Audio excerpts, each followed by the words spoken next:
Oui, je suis Anne Rabineau, donc je suis dirigeante du cabinet EFI CRM, qui est un cabinet spécialisé dans la relation client, aussi bien sur la partie conseil que la partie formation.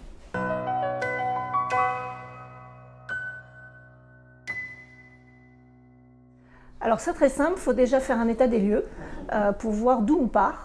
Alors aussi bien sur la partie outils, la partie discours, la partie formation, recrutement, voilà, on va regarder tous les aspects du service client pour voir où il en est, qu'est-ce qui réussit bien et qu'est-ce qu'il y a encore d'amélioration, voilà, des points d'amélioration à travailler. Alors selon les cas, on a des informations plus ou moins poussées. Tout le monde n'est pas équipé d'outils, tout le monde ne suit pas les mêmes indicateurs de performance, donc voilà, on va regarder, on va faire ce petit état des lieux, et puis après on va regarder quels sont les points qui sont à améliorer, et on va proposer des solutions, soit de formation, soit d'équipement d'outils, soit de rester tel quel parce que ça marche très bien, voilà, donc c'est notre métier.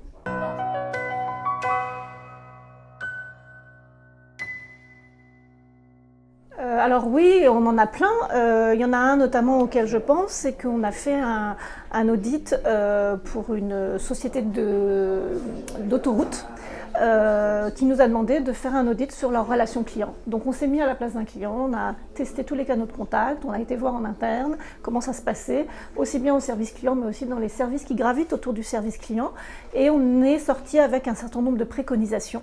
Ils nous ont demandé d'aller jusqu'à écrire un plan stratégique sur 3 ans de qu'est-ce qu'ils allaient faire pour la relation client, et donc on leur a préconiser un certain nombre d'actions sur les 3 ans pour y aller step by step, parce qu'on ne peut pas arriver forcément en haut de l'échelle de la relation client, enfin de l'excellence, sans être passé par un certain nombre d'étapes préalables.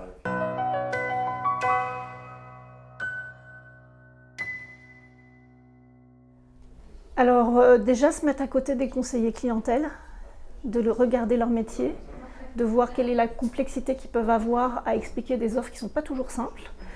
Des fois, le marketing est très imaginatif, mais alors c'est compliqué derrière pour gérer la prévente. Voir aussi les outils qu'ils utilisent, où est-ce qu'ils perdent du temps. Chaque clic est une perte de temps et d'efficacité, donc il faut aussi voir si on peut améliorer l'expérience du collaborateur là-dessus. Écouter évidemment la voix du client à travers ses appels, ses mails, tous les points de contact sont une vraie pépite sur lequel on peut construire un certain nombre d'améliorations. Déjà ça serait la première chose, et ça chacun peut le faire, il n'y a pas besoin d'outils pour ça. Et puis ensuite devoir mettre en place un certain nombre d'actions et de les mesurer dans le temps. C'est-à-dire que c'est super de mettre des actions, mais si on ne mesure pas leur efficacité, on ne sait pas si on va dans le bon sens ou dans le mauvais sens et s'il faut continuer. Donc voilà, ça serait les premières recommandations que je donnerais.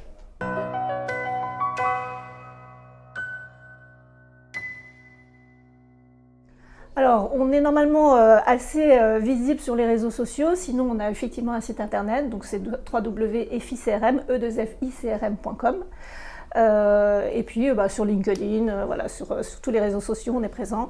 Donc il ne faut pas hésiter, parce qu'on a plein de cas d'usage aussi sur notre site internet qui permet de s'inspirer aussi de ce qu'on a pu faire sur d'autres cas clients.